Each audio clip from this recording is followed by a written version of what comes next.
Welcome back, everybody, to another live show. Obviously, we missed last week, so it's great to be back. Very, very pumped. We will obviously address last week. It's a little bit more into the podcast, unfortunately, for us New South Wales fans. But overall, shout out to our major sponsor, the Caxton Street Brewing Company, who hosted our watch party, our live podcast, pre and post show.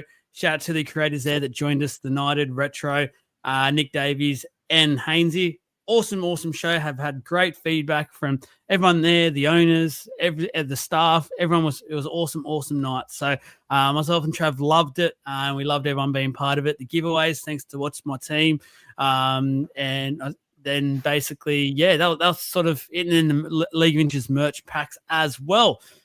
Planning to get through tonight. It's a huge show. There is so many things happening in the world of rugby league at the moment. This great game doesn't sleep. The big thing at the moment, big talking about, is the Rugby League 26 out tomorrow.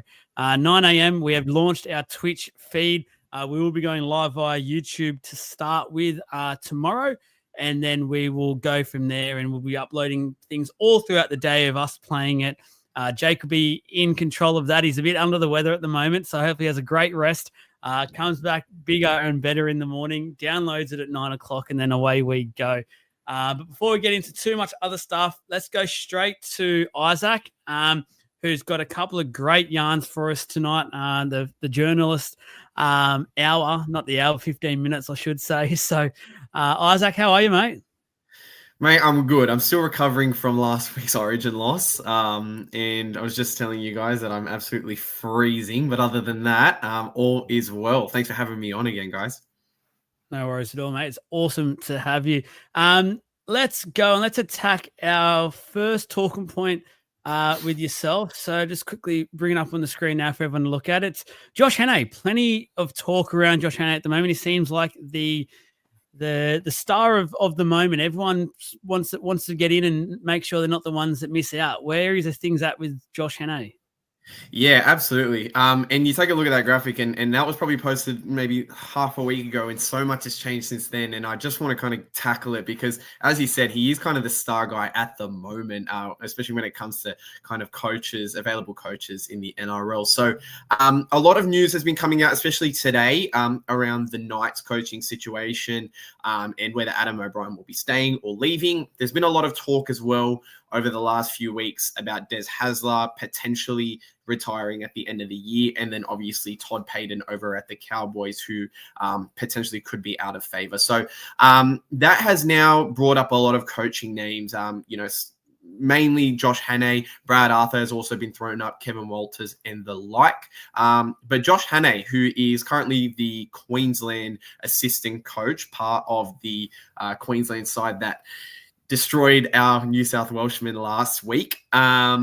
He is looking like the hottest prospect on the coaching market at the moment. Now, recent reports indicated that he was the front runner for the Titans head coaching job in 2026. And he was looking like essentially the go-to guy for them over there. Now, Des Hasler has recently come out and indicated that he has no desire to retire at the end of the year, and that he would like to be a part of the club's future plans moving forward. Since then, I've been told that the Titans would be open to having Des Hasler remain at the club. However, it would need to be a mutual decision by the end of the year, and that would rest entirely on how essentially his club performs in the back end of 2025. Now, a similar kind of sentiment for the Newcastle Knights, who have been tossing and turning between whether they want to keep Adam O'Brien at the club or not.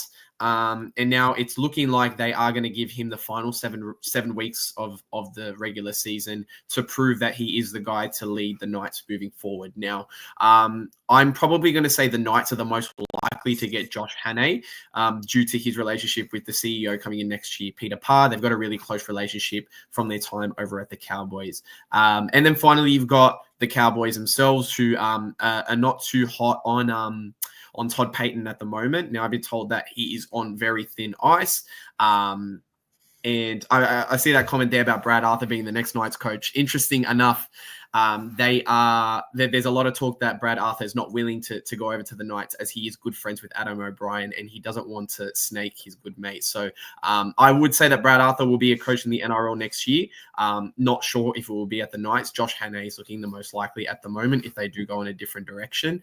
An interesting point as well. I've been told that Kalen Ponga will like to remain at the Knights if they bring in Josh Hannay. So he is tossing and turning between leaving the Knights at the moment to go over to rugby. He has told the Knights that he will stay if they bring in Josh Hannay. So a huge talking point there. I was actually going to bring that up. I read that this afternoon. So I was going to ask you if you knew much about it or whether it's been confirmed because I have read a bit about that. Yeah. If I'm the Knights, we're going to discuss Kalen Ponga a bit more down the track. Sorry, just quickly. Yeah. If I'm getting told that by my captain of my club, like getting basically pushed into a corner that way, I'm going, see you later. But I think the Knights have an opportunity at the moment to really get out of that stranglehold, it feels like. And to be honest, they're not getting value for money, I don't think, from Kalen Ponga for a couple of years now.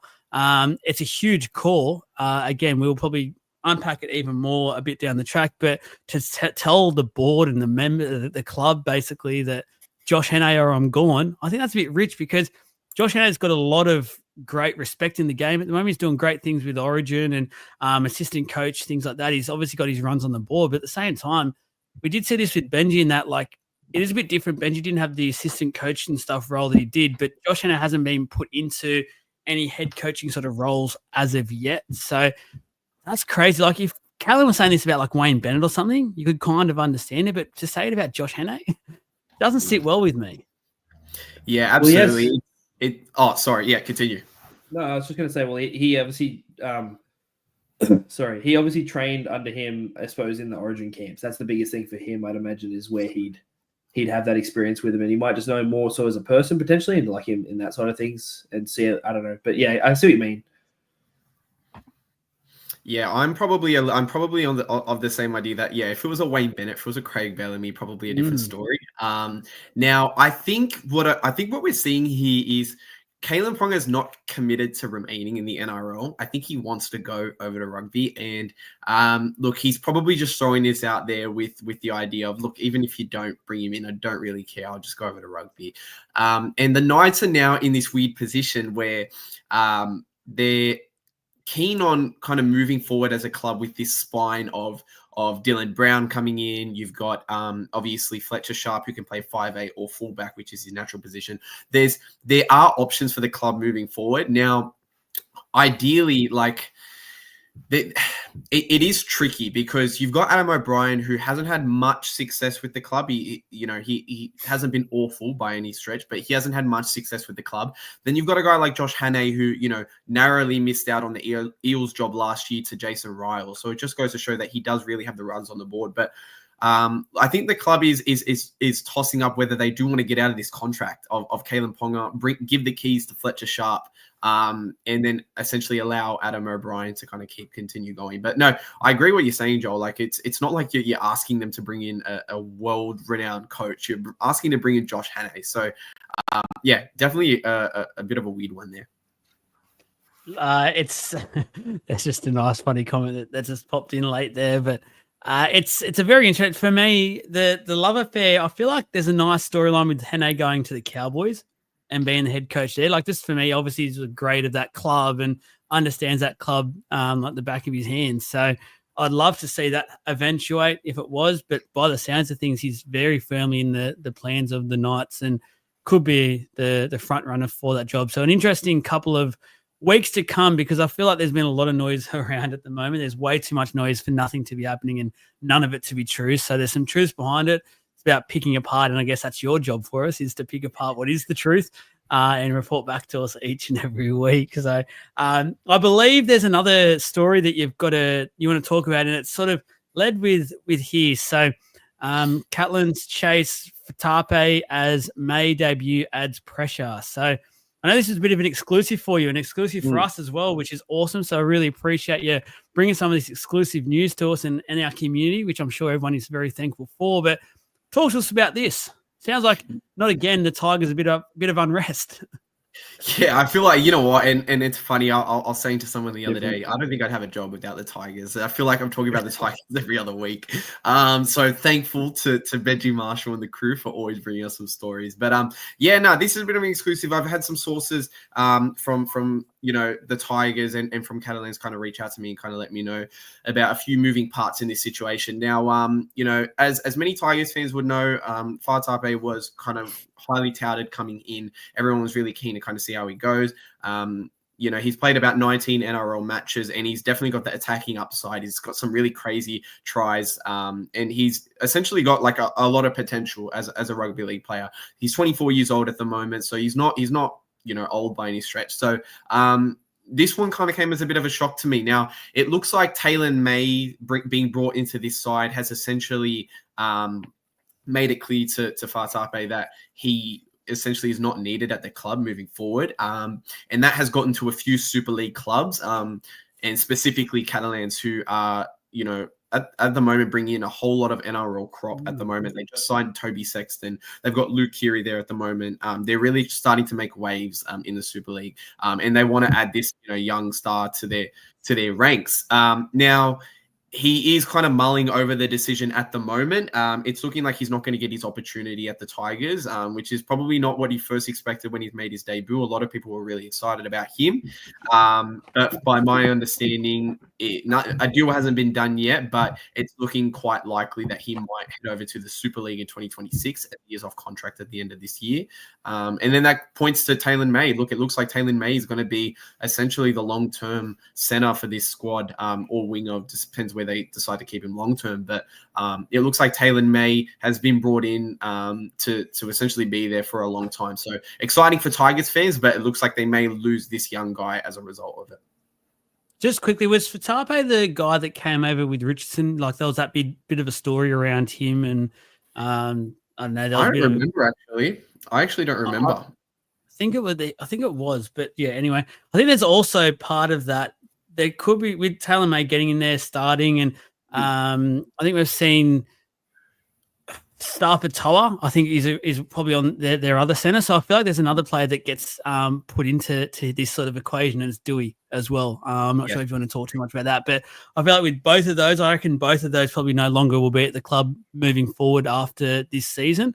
But May, to be fair, like apparently had a great game on the weekend. New South Wales Cup, I think he's got a hat trick. So he's in a bit of form. Obviously, he has a checkered pass that many won't forget anytime soon. Ezra Mann's experiencing that at the moment as well. Slightly different, but also the same in a way. But look, it's very interesting. I think for the Tigers, it's like we've almost got to the point now where we just want them to get it right. It's enough is enough, even from non-fans. Just get it right. Yeah, absolutely. And I think that look, as much as Taylor May's got all the talent in the world, and I'm super excited to kind of see him back in the NRL.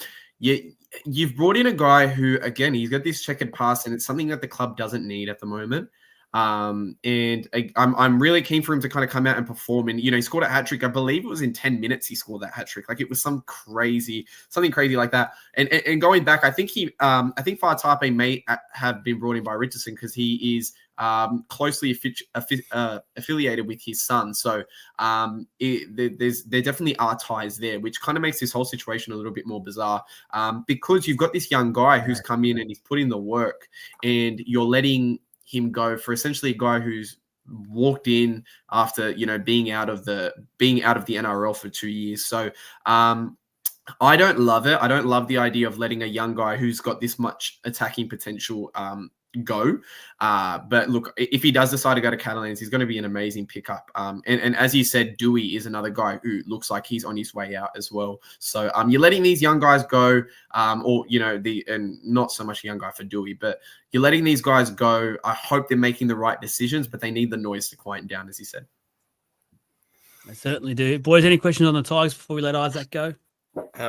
Yeah. Have you heard much about Stafford Toa? Did I read just recently that he's on the block too?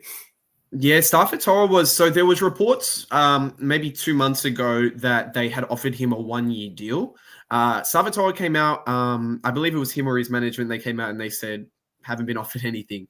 And it's good. And I got asked this question about Safatoa yesterday, and it's funnily enough, it's been really quiet, a little bit too quiet, especially with the Tigers. There's obviously usually so much noise with where their players are going in the transfer market. I don't know if Safatoa has been offered anywhere, but with them most likely losing Dewey after this year and probably Fatape as well. I don't know what their plans are moving forward, but if you're going to ask me personally, they need to lock him up because he is a star in the making. Yeah, I think that's the problem, though, isn't it? Is that no one can foresee any plans like that, and this big issue about this whole conversation is that no one can forward see anything that they're actually doing, and what are the Tigers actually doing? What plan? And that's why it's the gift that keeps giving, eh? That's why you've got a job that you get to do, because it's just incredible how poor they are and what they're running. Yeah, absolutely. It's really honestly bizarre because, and there's a few, I've seen a few comments kind of talking about a few young guys that they really rate coming through, and there definitely are. There are a couple that they really highly rate. Benji is huge on, and if Benji's good at anything, he's good at identifying these young guys who are NRL ready. We saw that with Galvin and the like. But at the same time, you need to start racking up wins and you need to start quieting down the noise. And you've got these guys who have proven themselves in NRL, or at least work to get to a point where they can kind of show out for you. And you're showing them the door. There's been so much kind of conflict and disruption in their locker room. I completely agree with you, Trav. Like, I don't know where they're kind of going with all this. We've got to let you go, but one final question for you just about the Tigers.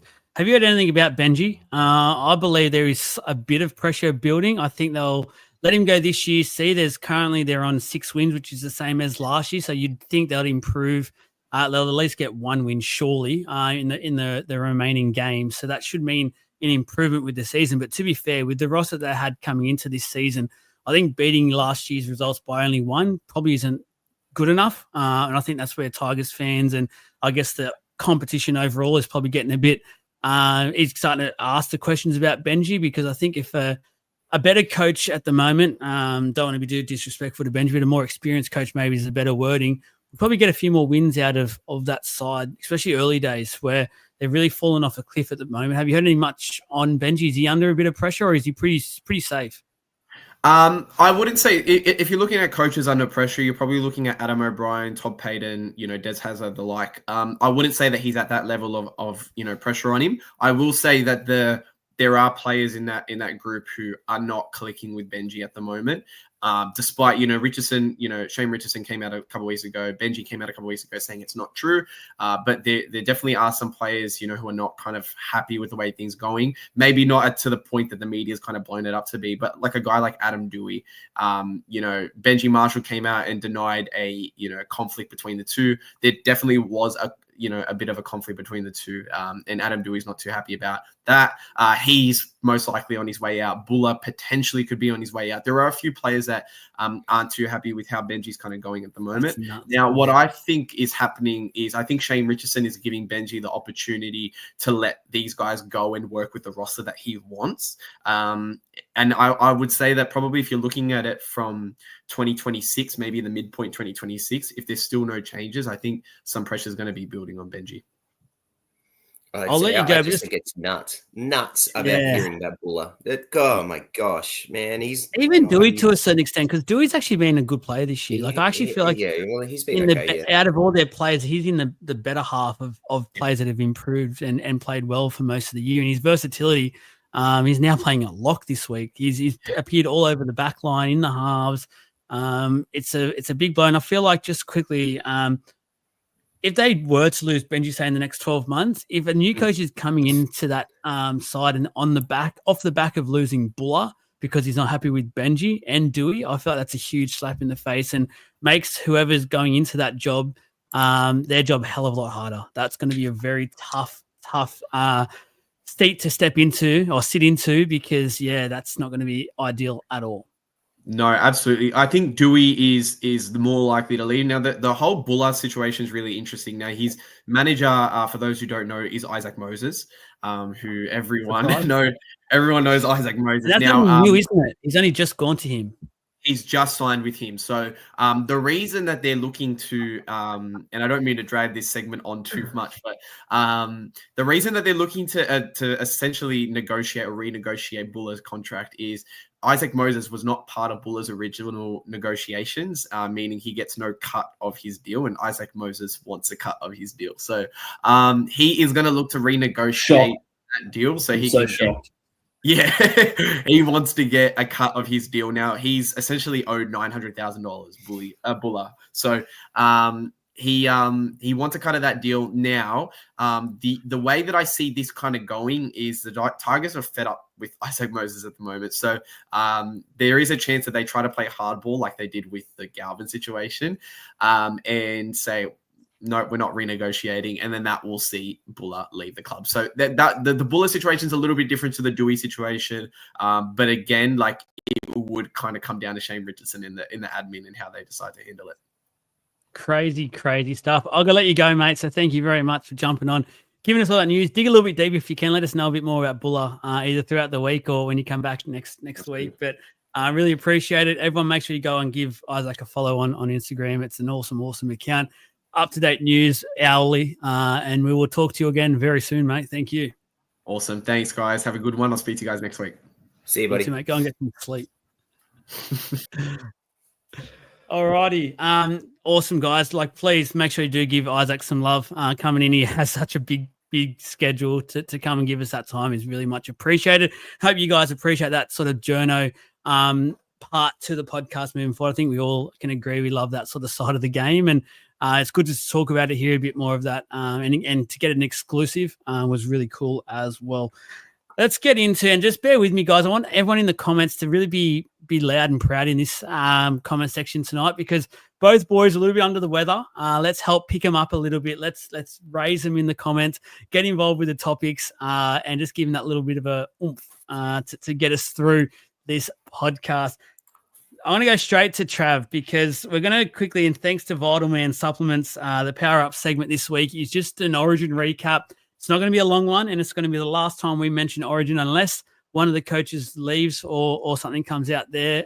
This will be the last time we mention Origin for the year, but we've got to quickly unwrap it, talk about it from our point of view. Trav, I'll go to you first. Oh, hang on, he's gone, so I might not go to him first. I'll go to Jake first. He's muted himself, camera's off. Jakey boy,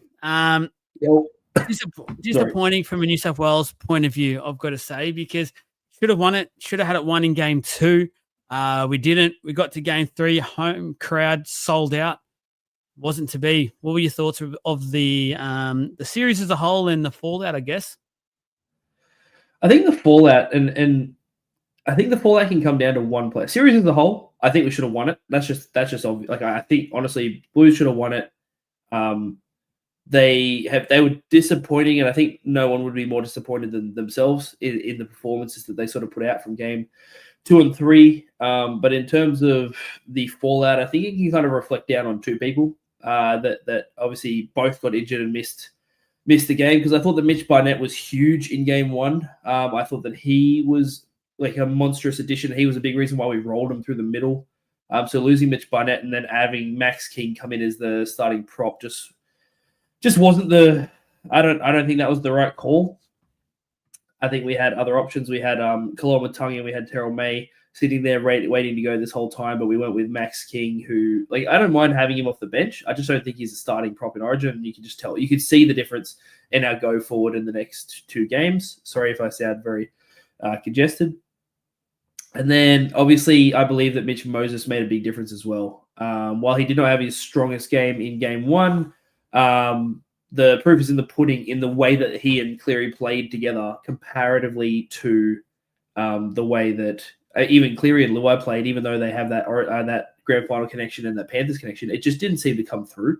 They didn't seem like they were working together. It felt disjointed, and they were sort of playing either side of the field. So, yeah, that's where I'm at. That's how I think, we went down, and it was unfortunate. Just on that whole, we could have. He's got. I don't know. He must have had a toilet break quickly. He was going through the water. Just got changed, mate. Just got changed into some quality.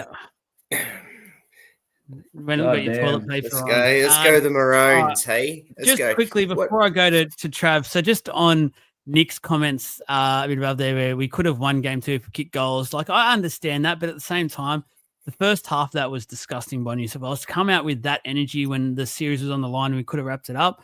I think a lot of people are just using the missed goals as sort of an easy way out. It wasn't. There was a whole lot more to that, in my opinion, and the start and letting New Queensland get away to so much of a start. And again, it was echoed in almost game 3. That was the issue for mine. It wasn't like the kicking goals. Yeah, it's important and it sucked. It was shit.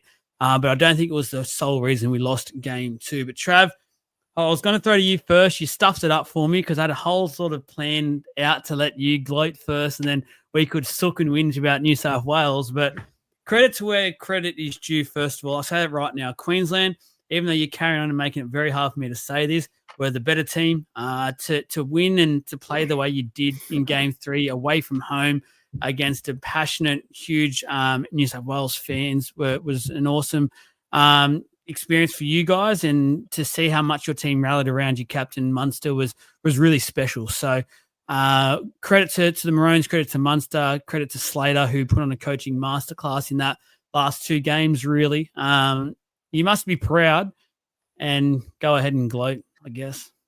Oh, I'm not that type of person. I won't do that, but I'm very, very stoked. I'm not that type of person, he says after. You know that full well.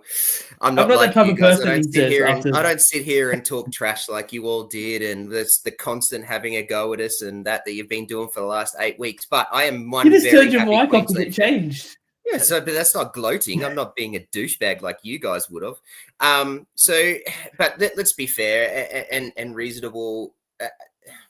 New South Wales cost themselves that Origin series. They on paper had the better team. By the books, they were by the bookies, they were the favourites in all 3 games and should have been.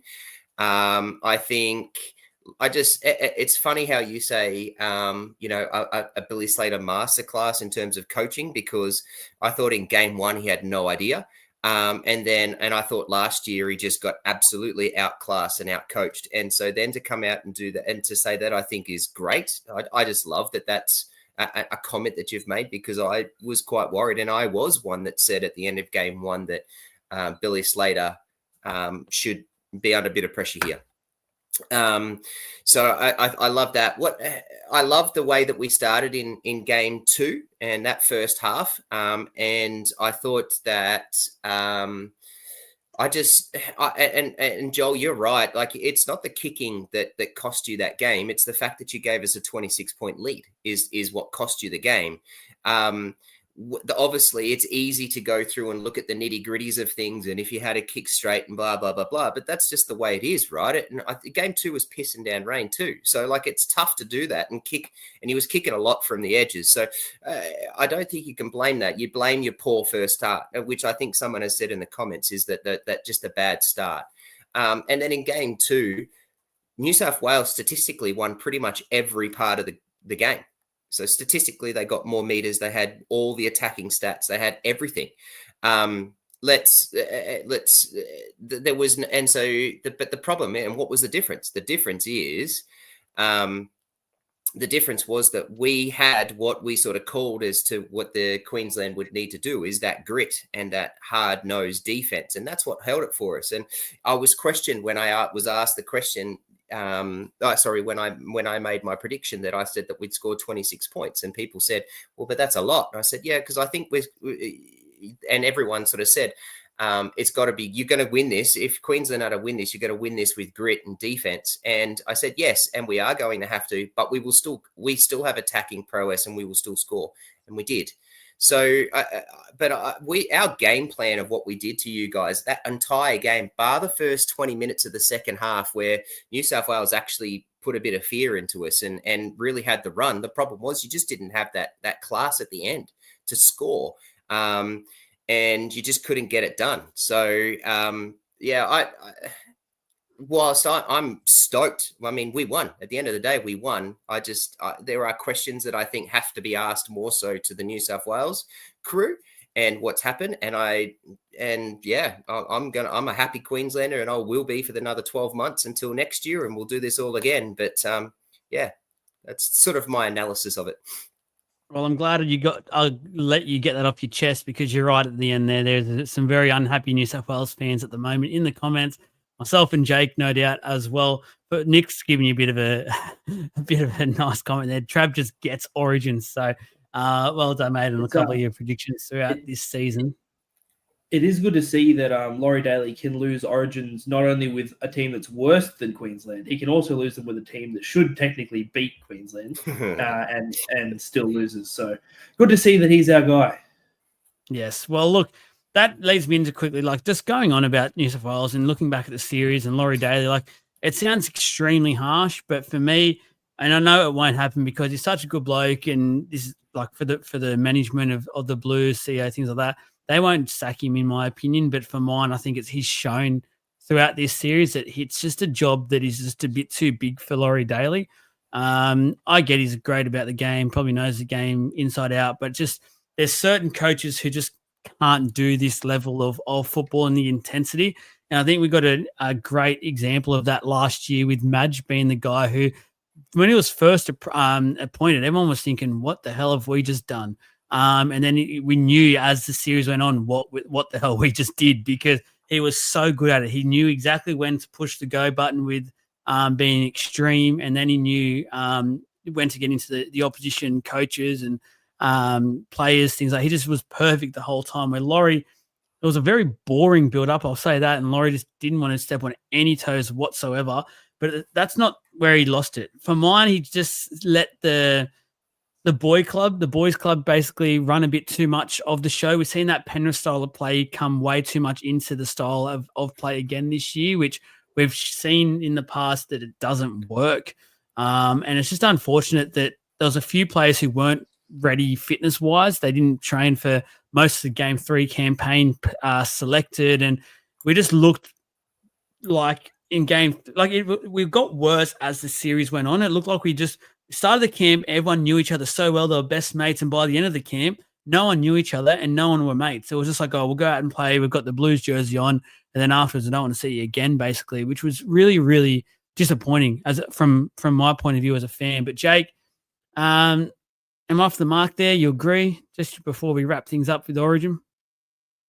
No, I do. I agree with you. I think my biggest thing with the difference, like, we had Filler, sacked him, and then we've brought in Daly. Whereas I think the biggest issue with them two specifically going into the camp, and the difference between them and who, like you just said, Madge, is that mentality, and that I heard that basically where last year's camp, where Madge was in it, they had it scheduled and timetabled, like, right, so we're going to do this. Oh, sorry. We're going to do this. All right, now 7 o'clock, we're going to meet up. We're going to go do this. We're going to listen to this guy over here. And then I've heard that from basically Daly's gone, like a bit more like, casual, like, oh yeah, we might go and do this. Like, what do you think? Kind of like a bit blasé. And I feel like Fila would have been quite similar in the sense that I don't feel like they have that that grit or that mentality to kind of win. Whereas, Madge had a go at Billy. That was great. You know what I mean? Like, it's the coaches went at it, the whole glass houses thing, that type of thing. Like, I love that the coach was sort of getting the mentality up for the boys. Whereas Daly got given the opportunity at one point, and he said, "Do you hate Queensland?" And then he goes like, "Oh, hate's a strong word. Like, I don't." That's not what Origin is. I'm sorry, but it's just not what State of Origin is, and I just don't think that he has the mentality for it. Yeah. No, I agree. So I've got a couple of things, and just make sure that. Here he is again. What a piece of shit this guy talking power is. Seriously. But he's just a shattered guy that his team that he talks about doesn't ever win, and then his team that he supports by the state still doesn't ever win either. And so then I come and be he's our attempted scapegoat. But anyways, so first thing, I think Laurie Daly did a few things that make some serious questions. First of all, the selection table has to be questioned. And Craig Bellamy was on that selection table. So I think that's really interesting to see where that was. And what happened. I think there was just some really dumbfounding choices that the New South Wales team made. The other thing that I questioned at the Caxton Street last week with the boys was the selection of injured players, and it was very clear over the two games, the game 2 and game 3, that there was injured players, and you just can't do that. Like, if you're going to go up against some like a healthy Queensland team, and whilst obviously the talent across the board on the list doesn't match what New South Wales was, when you're healthy and you want to go into the grind, you're going to sit there and have you're going to be questioned, and there's going to be problems with that. Like, it just literally just has to be. It just literally has to be questioned, because to me that's just dumbfounding, and Origin just means way too much, and I just don't get that. And obviously I'm a Queensland fan, and we get that. I'm wearing that, but like, if I'm going to sit here and analyze neutrally and correctly, that they're just two glaring, just dumb things that I just don't understand. How can you how do you I get the Mitch Barnett pick.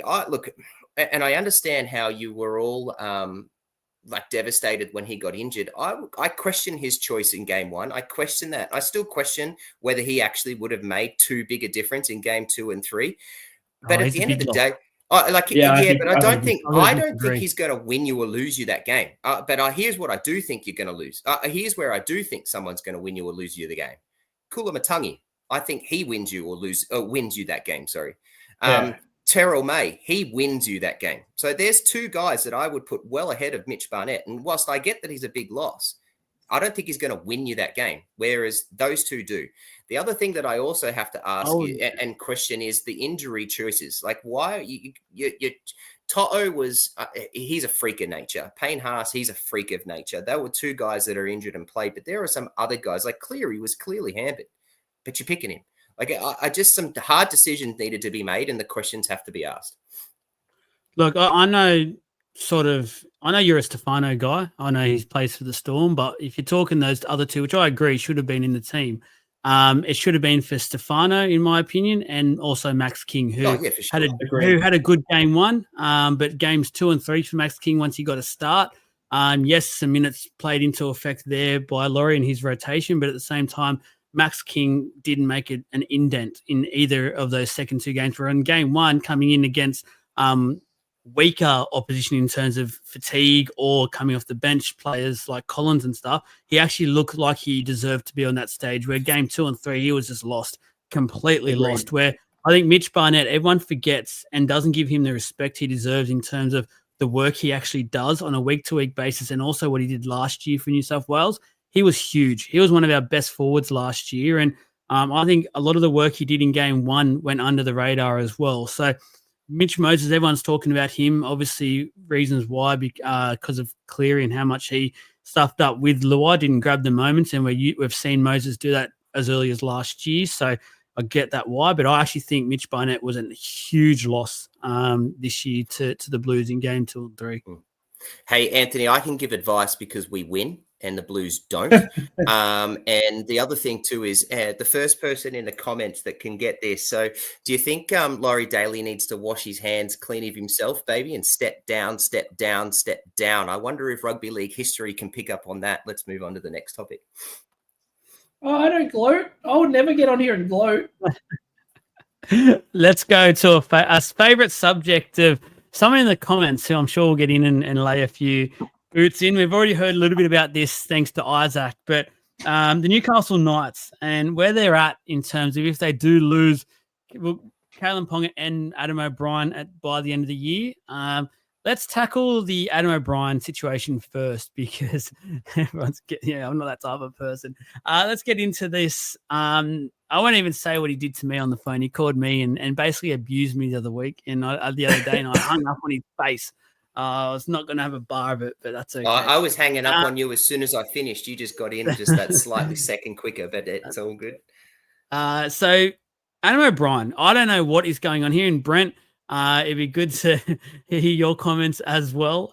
You weak-gutted dogs. That's what I mean. Keep these comments coming in. Lift these other two that I'm with because they need it. They need some lifting tonight. Surely he's gone. Surely he's gone.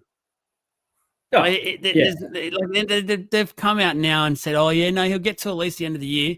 He's done. He's sacked. He's gone. He won't be coaching the Newcastle Knights next year." I don't think he will either. I think Buzz Rothfield had some some okay points in the sense that, he did take them from a spoon team to a team that's sort of actually made the finals a few years in a row.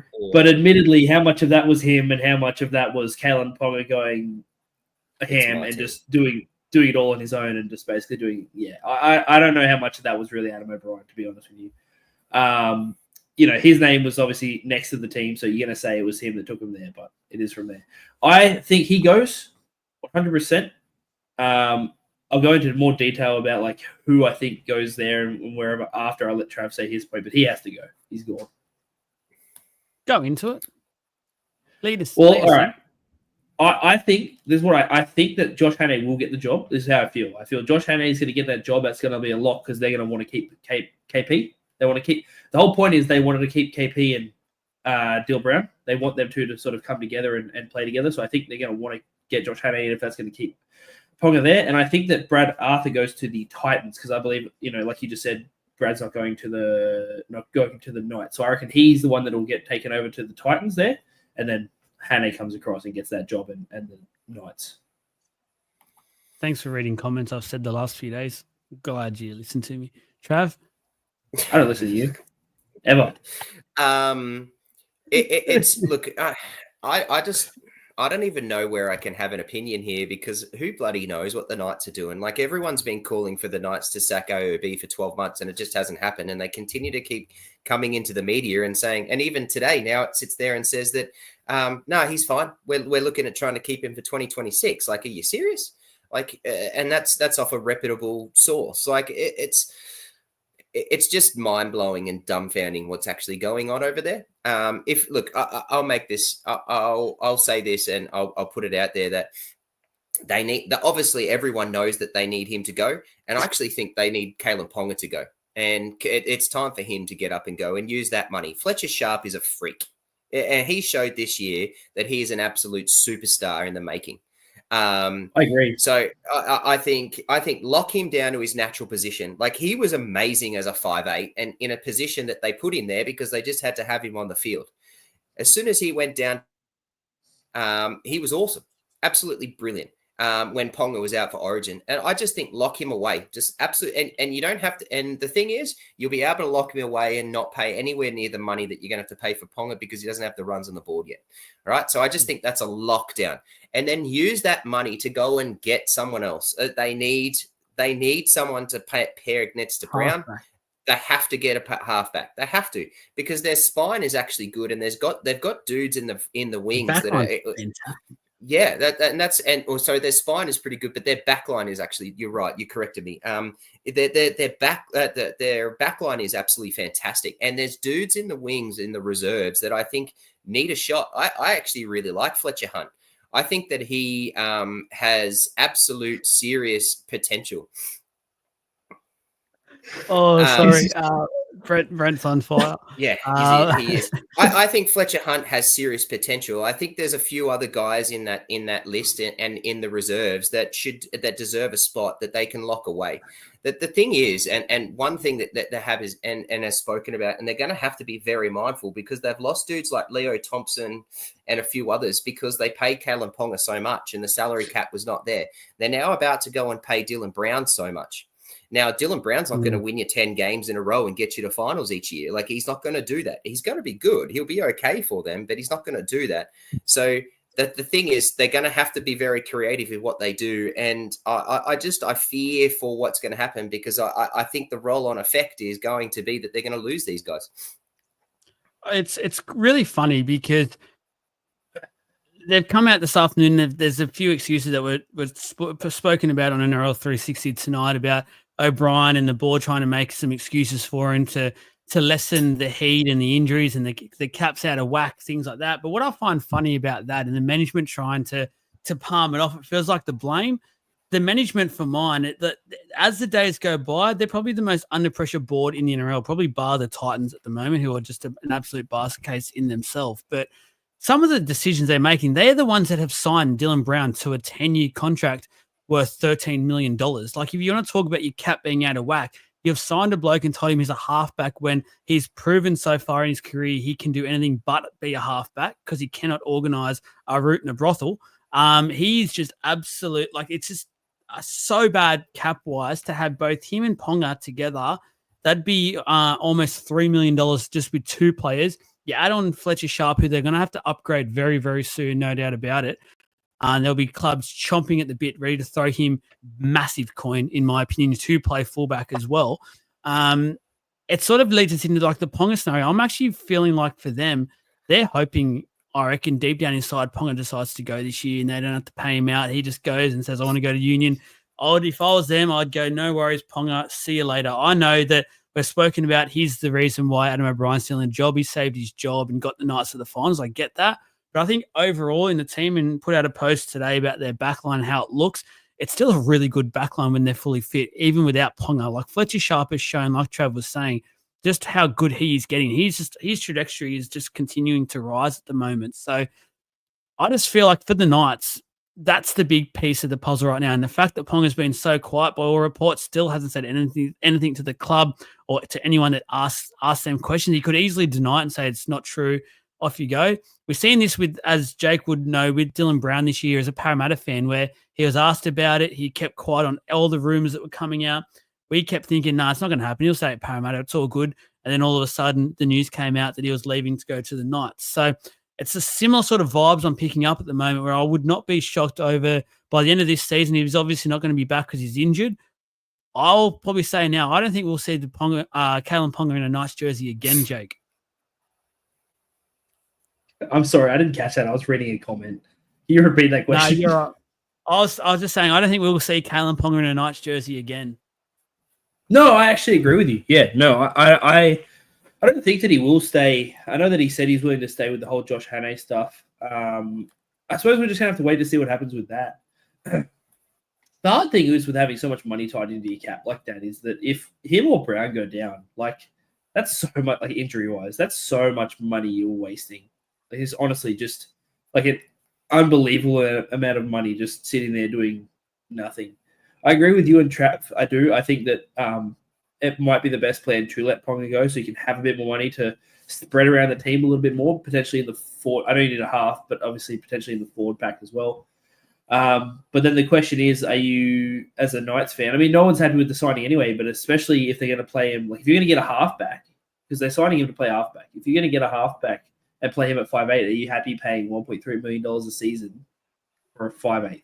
No. But no one's happy with that. So I think they're going to take the risk on him playing 5'8". They're going to. I think honestly that the Knights do want Ponga to be there for this last little bit, and they want to keep Sharp and Brown in those halves spots with Ponga at the back, so they just have a lot of like attack. I feel like that's the goal. I feel like that's what they want out of this. Yeah, it's very interesting how this plays out and what the motives are behind Ponga. If it's purely the fact that he does want to play for the All Blacks, World Cup's coming up, things like that. Don't want to promote another code, but it seems like it's been his childhood dream now for a long, long time. It's why he continues to avoid playing for Australia at almost all costs as well. It just all sort of is coming together in a way. And just there was a comment before about Gagai and Frizzell. I think the fans doing a petition or something. But the weird thing is today I actually went on the NRL website where you can see the contract lengths and things like that because I was doing that backline post to see who was there next year. The funny thing is they're both, according to the NRL, have contracts at the moment that go into next year already. Like they're still both there at the club until Frizzell, I believe, is there till the end of next year, and Gagai's there till the end of 2027, according to the NRL. So I don't know what's going on there because I saw those reports the other day as well. But by all reports, they are contracted. They're not going anywhere for at least the next 12 months. So unless there's been reports that the clubs are maybe shopping him around, which would be crazy because I have to pay him out. I'm not too sure what was going on there the other day, but yeah, that's that. Let's go on to Galvin. Galvin has been named at halfback for the Bulldogs. Plenty of talk about this over the last week or two. Unfortunately, we couldn't talk about it last week when it was right in the bright lights, when it was all happening, when he was sort of dropped. He's now been recalled. It's funny how narratives work because now I've seen stats come up from shows not supporting it and saying why Sexton's letting the Dogs down, attack-wise, things like that, where a week ago everyone was saying, no, it's Sexton's team, bring him in. I love how this game works. I'll stand by what I was saying. I think Sexton's been very harshly done by here. I get the Dogs' attack hasn't been great, but to compare his stats to some of the others that they did the other night on NRL 60, I think it was actually pretty low because they compared him to three other halfbacks who are the main guy in their team, their focal point of attack, where for the Bulldogs, that's Matt Burton. They should have compared Matt Burton's stats to those other guys. I thought that was really unfair and just pushed a narrative that didn't really need to be pushed. I think we all know Sexton's not a flashy player, but he's got the job done each and every week for the Bulldogs for the last, 18 months now, pretty much. So they've been building really nicely with him, and I get there at the point now where they've signed this shiny new toy. They believe they've probably gotten to where they are now quicker than they wanted to, and they've sort of trying to work things out. Galvin's been given the keys to the car now, and he gets to drive this Ferrari around. And I'll tell you what now, boys, there's a lot of pressure on Galvin. He's coming into a team that they're now talking to win a premiership this year. They're in a premiership window. It's all on this kid still. He's a kid. Trav, I'll go to you. It's funny how the agendas quickly change, but the pressure on Galvin's been turned right up. Yeah, and it'll certainly come from the community way more than anything. I think Galvin's counting his lucky stars really that he's actually got a team around him that are full of stars that can take a lot of that limelight off him. Burton, Crichton, and these boys alike are going to really take the limelight off that.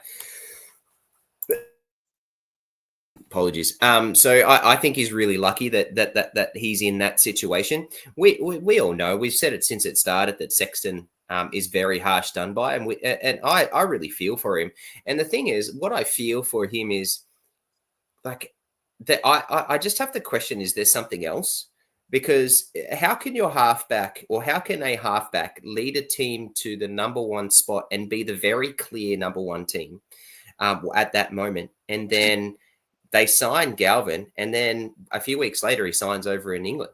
I have to question, is there other things that have happened or something going on? Because that makes no sense to me. Like, the Titans would be screaming out for a halfback. The Knights are screaming out for the one. Knights are screaming for a halfback. The Rabbitohs are not screaming, but could use him.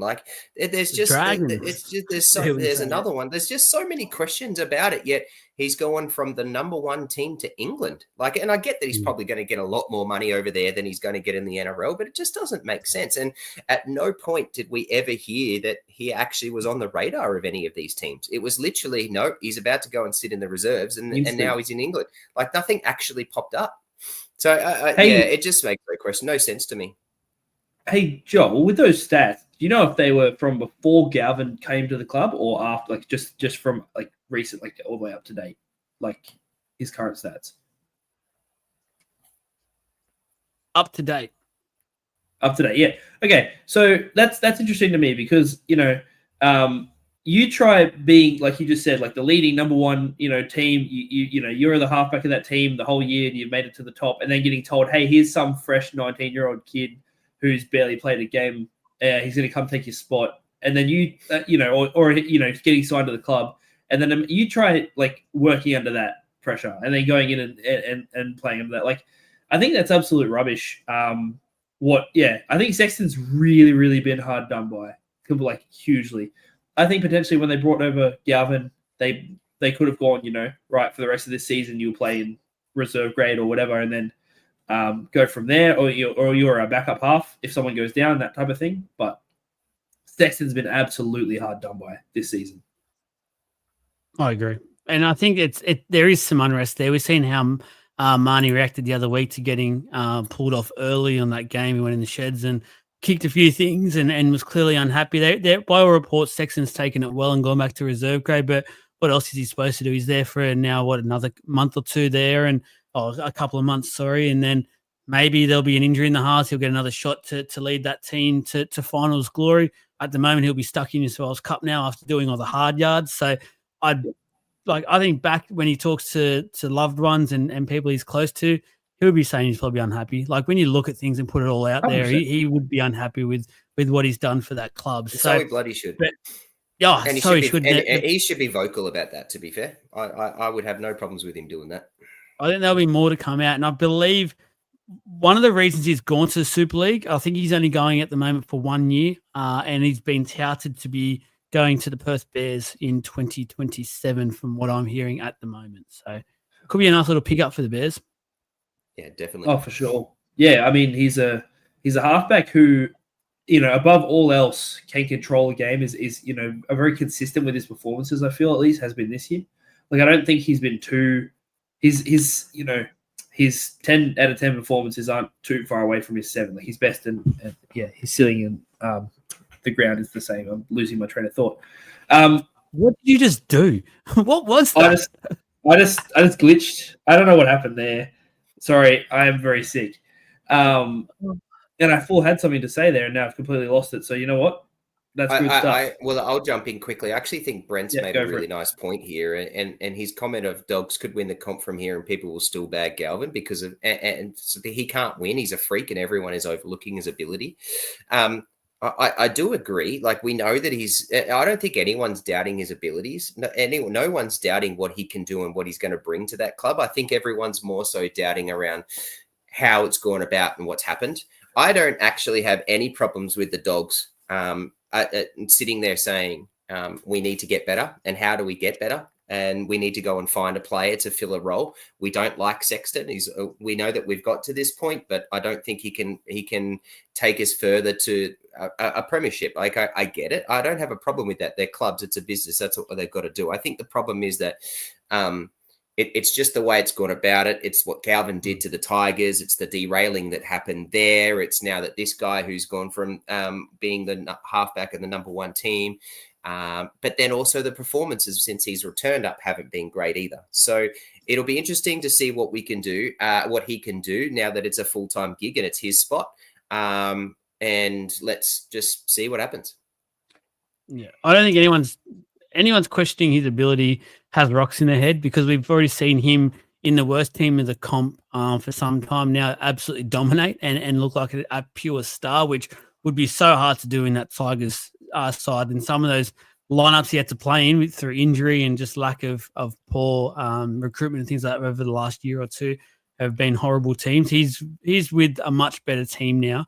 I've got no doubt he'll be able to play well. It is going to take him a while to adapt to what they're doing at the moment, and it's just back to the whole fact that this is now the team that has been leading the comp for so long has changed their halfback for out of necessity. Like they've just chosen to do this. It wasn't because of injury. They just went, yeah, let's get this kid. And great signing for the future. Don't get me wrong, but it's got its question marks, and I understand why people are questioning it.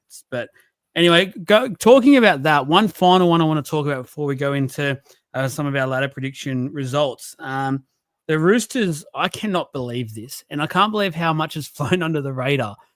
They have selected Chad Townsend at 6 this weekend instead of Sandon Smith.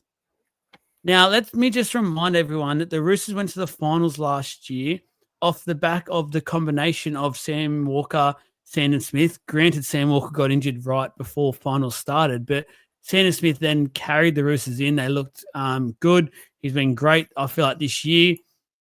All of a sudden, Sandon Smith 3 weeks ago has gone from one of the Roosters' best all year to not in the team. I think this goes down to he's probably told the club he is moving on next year. The DCE thing, which hasn't been confirmed yet, would be confirmed. He knows he's not wanted there. They've chosen Savala. I can't believe this, though. The Roosters are in the mix to be playing finals football, and not just be playing finals football. If they can get everyone on the park, I think they can challenge some of the best teams in the competition with the right players on the park, and that includes Sandon Smith. Trav, I can't believe this. Yeah, it's dumbfounding, eh? Like, I mean, the reason why they're in this position is because Sandon Smith's been there since round 1 and has played, to be fair, has been exceptional. I've really liked the way he's played. Savala made a big difference when he turned up in terms of his kicking game and what he did. But it was off the back of what Sandon Smith and how he was playing too. So Savala literally just had to go in there because he didn't really offer too much offensively. Just had to go in and be a defensive workhorse and kick. And that's what he did. And that's why he looked so good. It's dumbfounding. It's mind-boggling. And like, let's be honest, Savala got picked because Savala got in because Townsend was terrible. So he replaced Townsend. So now you're then going to go the dude that's been a staple in your team for almost 18 months now is now getting dropped for the dude you dropped for the guy who's now injured. Like, come on now, Roosters. I don't know what you're doing. You're in for a chance of the 8 here, and I don't like this choice. Jake? No, mate. Chad Townsend's going to come out. He's going to put on a 10 out of 10 performance. He's going to dominate. I think it's silly.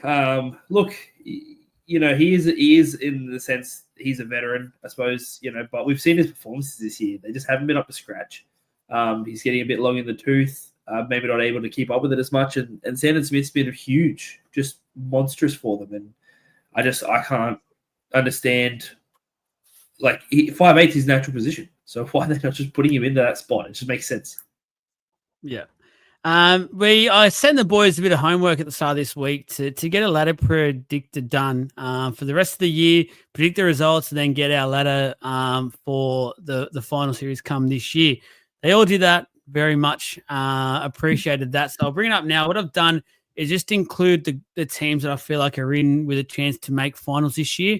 I'll then do a post and I'll show you the results of all of them and in depth the 1 to 17. But for now, we'll just quickly go over what we think the finals, the top 8 will look like.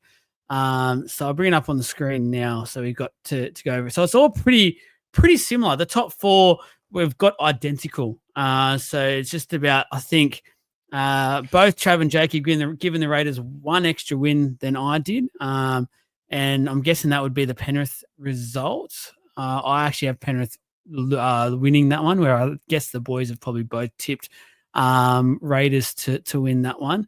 And then we've just got, similar sort of results for the bottom 4, but the question marks are just sort of the positions. I'll go to Trav first because I noticed here we've all got different teams. So we've all got the Penrith Panthers, the Broncos, and the Sharks to make the 8 as well, which then means we've all got a separate, different 8 team, which is pretty cool. Trav, the Manly Sea Eagles, you've got him in there, 32 points. You've got him getting 2 extra wins than what I had and Jake had. What are you seeing in Manly? I actually think Manly, I think Seabold's the undercover coach under pressure at the moment. I don't think it's undercover. It's been very well spoken that he is under pressure. But I just think DC galvanizes the team. I think he sets them up to finish well. Yes, they've got a tough draw, but I think they're hard to beat at home. 4 Pines is a whole different kettle of fish for Manly. Ola Kawatu's back. I think they're getting some of these boys back from injury. I do like Manly's list. I think they're going to scrape through and just get in. But I don't have a problem with it. And I think there's a few things like let's not discredit DC's leadership here. I think that he needs to do over the next final part of the year. Jakey boy, you've gone the Fins. Fins up, Fins up. Interesting as well. You both have 13 wins, 11 losses as the mark to make the 8 for my one, and it ended up being 12-12 for the Roosters. But Jake, what are your thoughts around the Dolphins? I mean, look, the only real thing that's like they had a bad game against the Sharks. I mean, they actually almost won it, but before that, they were on fire. They've been on fire a lot of the games this season. They should be able to sneak in. Like, they've had some massive, massive performances, and even that is despite injury. I think there's no reason why they can't sneak in. And honestly, they could potentially finish a little higher than I've got them. I just, I've got them at 8th. I think they could potentially even finish at 7th kind of thing. I think they will meet the 8. Can I jump in quickly, Joel? Sorry.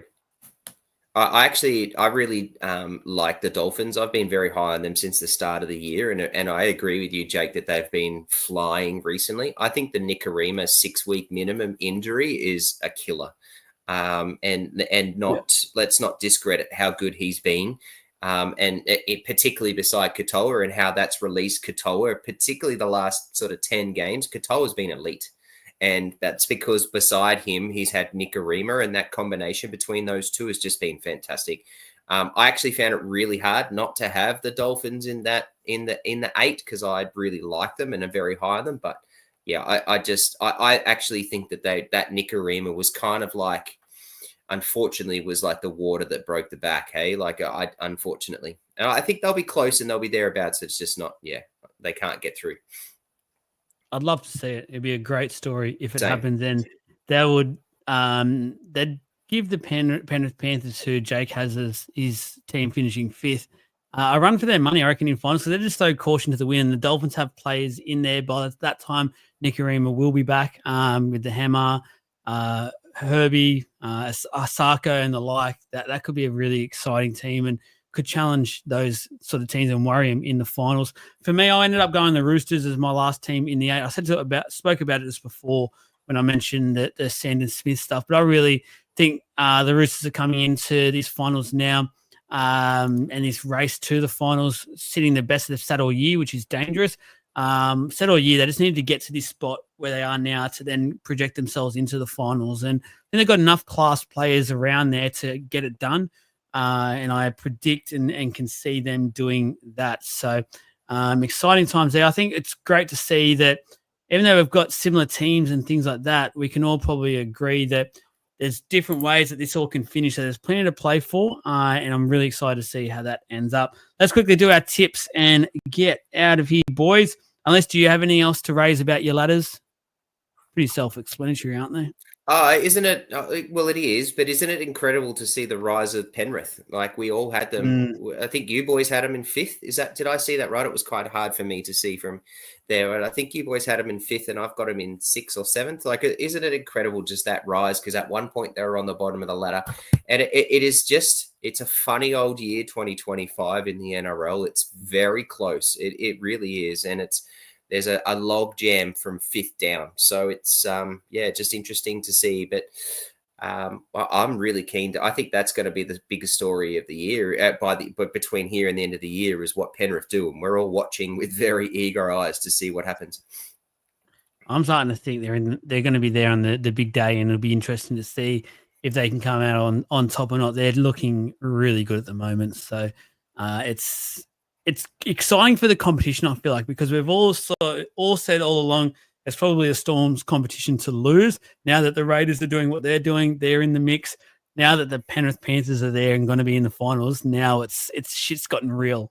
So I can't wait. Well, I think it's better than incredible. I think it's better than that. Like, I just love the fact that the team that's just been in the last 5 grand finals and run 4 in a row is thereabouts again with all the things they've lost. It just wouldn't seem right to me if they didn't make finals this year. It'd just be a weird thing. So I really love it. I'm really keen.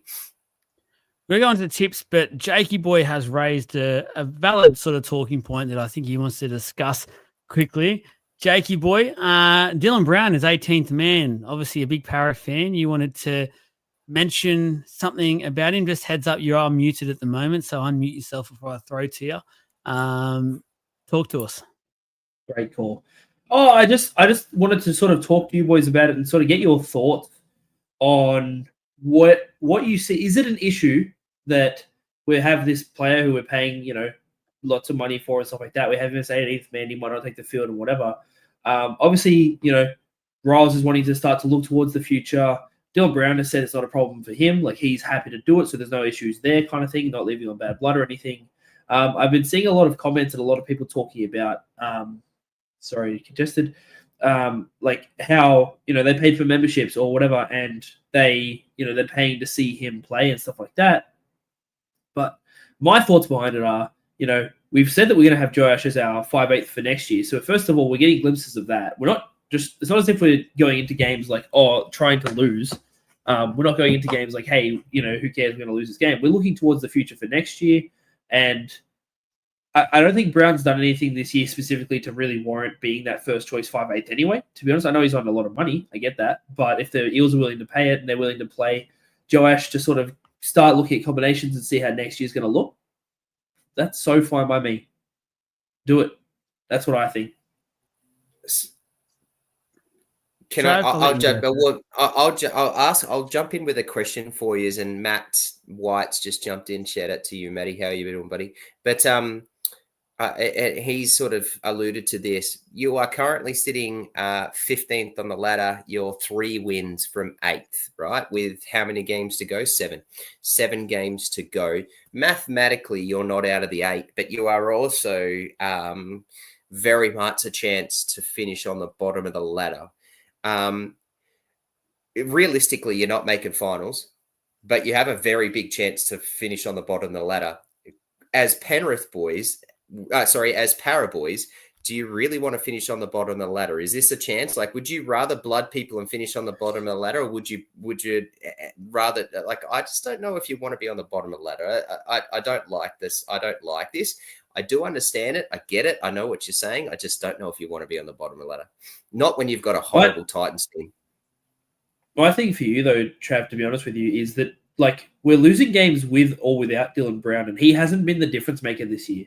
There's been no times where he's the difference maker and the reason why we're winning or losing games. And I think that even in the 2 games he's played, Joash has shown improvement already. So honestly, to be like, this game we're coming up against is Raiders. We've got Raiders up next. It's a huge one. They're top of the comp. We're versing the strongest team in the competition. Realistically, I'm not going into that with much hope we're going to win it anyway. So now would be a perfect time, in my opinion, to blood or to keep sort of playing Joash and see what he can do as the starting first choice 5'8" and keep him in there. I think, and I don't think we're going to finish last with or without Brown. Joel? I like it in terms of, I like giving these other guys a chance. To be honest with you, I don't think coming last anymore is sort of what it was a few years ago. I think it's just sort of you're last, yeah, whatever. You probably, the fan base gets bagged out. A couple of memes gets posted here and there, but it's not really what it is anymore. And I think what everyone can see at the moment is the Eels are building for something. They've got some really great young talent in there, and it is the year where they've got to be blooded. And Dylan Brown, we're not talking about the Dylan Brown of old here. We're talking about a Dylan Brown who has been really poor this year. He has been so poor. We're all about the money in that. Obviously, yeah, it's a lot of money to have there sitting at 18th man at the moment. Or New South Wales Cup, wherever he ends up playing on the weekend. Not too sure, but I've heard reports that it could be New South Wales Cup. At the end of the day, he's decided to leave. He's not part of the plans anymore. Jason Rolls has come in. He doesn't care about what's happened in the past. He cares about the future, which is exciting and what I want to hear from a coach. And Dylan Brown's not in the future. Joash is. He's just recently re-signed as well. So we need Moses back. I'd love Moses to be back next week and start building with Joash this year for the last 6 weeks, and that would be huge and invaluable practice for both of them. And I don't think Dylan Brown has a spot in this team for the rest of the year. There was reports around that he was told to go to Newcastle early and he didn't want to. That says more about his move to the Knights, I think, than it does about us. And it suggests, if anything, to me that he actually wants to stay. And he can't. There's no room in our cap anymore for that. And I don't think he's worth anywhere near the money he's getting at Newcastle and what he was on with us. So it's a blessing in disguise in a way. And I'm pretty happy to move on now. Dylan Brown has been great for the club, coming through the grades. Awesome player. It'd be sad to see him go when it's officially done, and see him in those Knights colours will be a bit confronting that first or second time. But after that, I think it's really exciting. As I said, some great young players. Iongi is the future of the club. I would build the club around him at the moment. He's a freak. And having people like Papali'i, we need Moses to be fit. And then, yeah, that's where I'm at. That's it. I agree. Thank you. That's well done. Well done. Let's go to tips quickly. Jesse will love this. Another Queensland derby. Dolphins versus the Cowboys tomorrow night. Trav? Got the Dolphins. Jake? Dolphins comfortably. Ooh, yeah, Dolphins. Dolphins for me.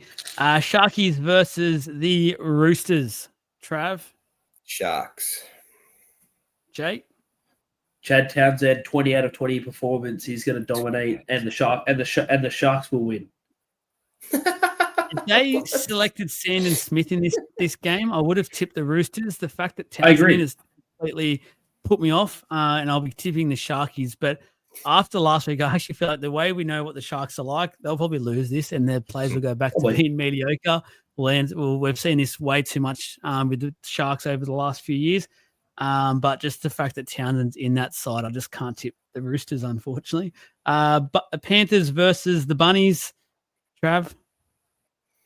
I think Cleary and Yo are massive losses. I found this one really hard. I actually had to think about this one. I have tipped Penrith. I have tipped Penrith, but that's a game that I'm going to be close to changing come game time. Jake? I've gone Penrith mostly because they're just on too much of a roll. I think they've got it.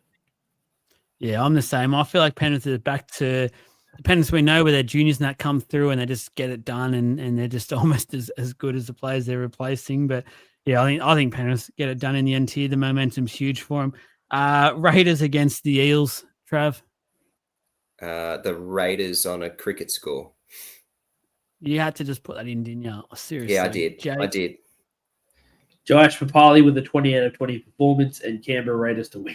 Yeah, he's liking that at the moment. I will go the Raiders by a bit as well. No one likes going to Canberra at this time of year, especially when you're basically out of final contention. Doggies versus the Dragons. Trav? The Dogs. Jake? Dogs. Yeah, I'll go the Doggies. Storm against Manly, not the Battle of Brookie this time. Battle of Amy Park. Trav? Storm. Jake? Yeah, Storm. I'm going Manly by a cricket score. I hope you actually do that. Tigers versus Tommy will absolutely run right and just smash your whole team. Tigers against the Titans. The Tigers. Jake. God, I hope the Tigers win. Keep the Titans where they belong. Yeah, I'll go the Tigers as well. Good on Des. Shout out to Desi. Actually, he survived. Apparently, he was supposed to be sacked on Monday. He's still there. He's still clinging on. Good on you, Desi boy. The Knights versus it just reminds me back of that Wolf of Wall Street scene where he's like, "I'm not fucking leaving." Just Des in his office on Monday. I ain't leaving. Knights versus the Warriors. Trav, up the Waz. Up the Waz. Yeah. Waz up, and the Broncos have the bye. Welcome time, I reckon, as well for them. Now, since some of their big boys, Carrigan, Haas, need a bit of a rest, and I think Walsh needs that obviously to get his leg right for them to make a run into the finals and go deep. I think they're very much a dangerous side at the moment. But that is it. Thank you very much. Obviously, again to Isaac, shout out to him. Please make sure you go and give him a follow. And then make sure you give us a follow on all those social media accounts. That rugby league game draw has been done, so please go check that post out to see the winner there. The response was overwhelming, so you've probably seen the post already, but I did put up we're closing in very quickly to 8,000 followers. If we can get that done by Sunday, I think it's just about 180 or so, 170 followers to go on that. I'll give another copy out. We'll give another one. I'll just choose at random on those comments section for that. So a bit of a challenge out there. Keep sharing the page around, get those followers up. Going over the last week, we've grown almost that inside this whole week anyway. So a little challenge for you out there, but help us grow, continue to help us. We can continue to do these great giveaways as a thank you for your support. But thank you, Jake. Thank you, Trav. Get better, boys. And guess what? By the time we wake up in the morning, Rugby League 26 will be out. Check us out on the YouTube page. We'll be doing some live streaming with Jake, and I'll be posting some reels and that throughout the day as well, opening some packs, the like. Very keen. Enjoy. Good night. Goodbye.